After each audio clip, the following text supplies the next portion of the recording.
కూటమి ప్రభుత్వంలో చంద్రబాబు నాయుడు గారు ముఖ్యమంత్రి అయిన రోజు నుంచి తిరుపతి పరువు ప్రతిష్ట ఎలా దిగజారుస్తున్నారో లడ్డూ విషయంలో చూసాం. మొన్న మనుషులు చనిపోయిన విషయం మనం చూసాం. ఈ రోజు డిప్యూటీ మేయర్ ఎన్నికల్లో ఏ విధంగా మేయర్ మీద గాని, అలాగే వచ్చిన కార్పొరేటర్ల మీద, అలాగే దళిత ఎంపీ మీద దాడులు చేయటం మనం కళ్ళారా చూస్తున్నాం. ఒకవైపు వైఎస్ఆర్సీపీ నాయకులు మాకు అవసరం లేదంటూనే చంద్రబాబు నాయుడు, లోకేష్, మరోవైపు తమ నాయకులతో ఏ విధంగా కార్పొరేట్ల మీద, బస్సు మీద, అలాగే మేయర్ మీద, ఎంపీ గారి మీద దాడి చేశారు, రాళ్లతో కొట్టారు, బూతులు తిట్టారు, కొంతమందిని కిడ్నాప్ చేసి తీసుకెళ్లటం మనం కళ్ళారా చూస్తున్నాం. ఇవన్నీ కూడా పోలీసులు చూస్తుండగానే వాళ్ళ ప్రేక్షక పాత్ర వహించినప్పుడే జరగటం అనేది ఈ రాష్ట్రంలో లా అండ్ ఆర్డర్ ఎంత ఘోరంగా ఫెయిల్యూర్ అయిందో మనకు అర్థమవుతుంది. అండ్ పవన్ కళ్యాణ్ గారు, మీ ఎమ్మెల్యే, జనసేన ఎమ్మెల్యే తిరుపతిలో ఎంత దిగజారిపోయి ఈ రోజు కార్పొరేటర్ని కిడ్నాప్ చేస్తున్నారో ఒకసారి గమనించండి. నిజంగా మీరు చెప్పుకున్నట్టు చంద్రబాబు నాయుడు, లోకేష్, పవన్ కళ్యాణ్ మాకు 93% సీట్స్ వచ్చినాయి మొన్న ఎమ్మెల్యే, ఎంపీ ఎలక్షన్ లో అన్నారు. మీది ఈవీఎం గెలుపు అని అందరూ కూడా అనుకున్నారు. అదే నిజం అనేది ఇక్కడ మళ్లీ ప్రూవ్ అయింది. ఎందుకంటే నిజంగా ప్రజల ఓట్లతో మీరు 93% సీట్లు సంపాదించుంటే ఈ రోజు ఒక డిప్యూటీ మేయర్ పోస్ట్ కి ఇంత రాద్ధాంతం చేసి, ఈ విధంగా రౌడీజం, గుండాయిజం చేసి కిడ్నాప్ చేయాల్సిన అవసరం ఉందా అని నేను అడుగుతున్నా.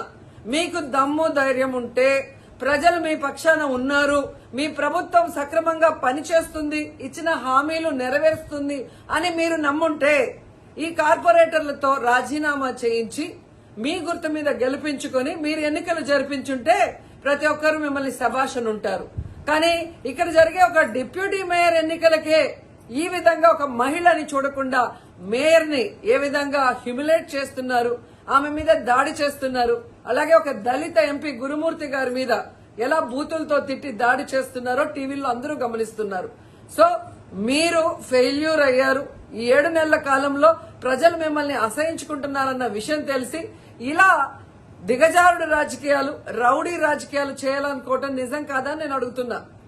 ఒకవైపు ఎలక్షన్ కమిషన్ మేము రిక్వెస్ట్ చేస్తున్నాం, ఇలాంటి కూటమి ప్రభుత్వం చేసే ఈ దారుణాలకి ఫుల్ స్టాప్ పెట్టండి. ఎవరైతే ఈరోజు దాడి చేశారు, బూతులు తిట్టారు, కిడ్నాప్ చేశారో ఆ తెలుగుదేశం, జనసేన నాయకులందరూ కూడా టీవీల్లో కనిపిస్తున్నారు. వాళ్ళందరినీ కూడా అరెస్ట్ చేసి వాళ్ళకి పనిష్మెంట్ ఇవ్వాలి. అలాగే ఎన్నికలు, డిప్యూటీ మేయర్ ఎన్నికల్ని ప్రజాస్వామ్యబద్దంగా నిర్వహించాలని ఈసీని డిమాండ్ చేస్తున్నాం. అలాగే చంద్రబాబు నాయుడు, లోకేష్, పవన్ కళ్యాణ్ కి తెలియజేసుకుంటున్నాం, మీకు ప్రజల పక్షాన నిలబడి ప్రజలకి మంచి చేశాము అన్న నమ్మకం ఉంటే, మీకోసం ఎవరైనా వస్తే వాళ్ళతో రాజీనామా చేయించి మీ పార్టీ గుర్తు మీద మీరు ఎన్నికలకి వెళ్ళండి. 3 పార్టీలు ఉన్నాయిగా, బీజేపీ, తెలుగుదేశం, జనసేన.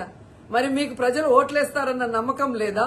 లేదా ప్రజాబద్దంగా గెలిచిన కార్పొరేటర్లతో మీరు రిజైన్ చేయిస్తే వాళ్ళు గెలుస్తారన్న నమ్మకం లేదా అని ప్రశ్నిస్తున్నాను.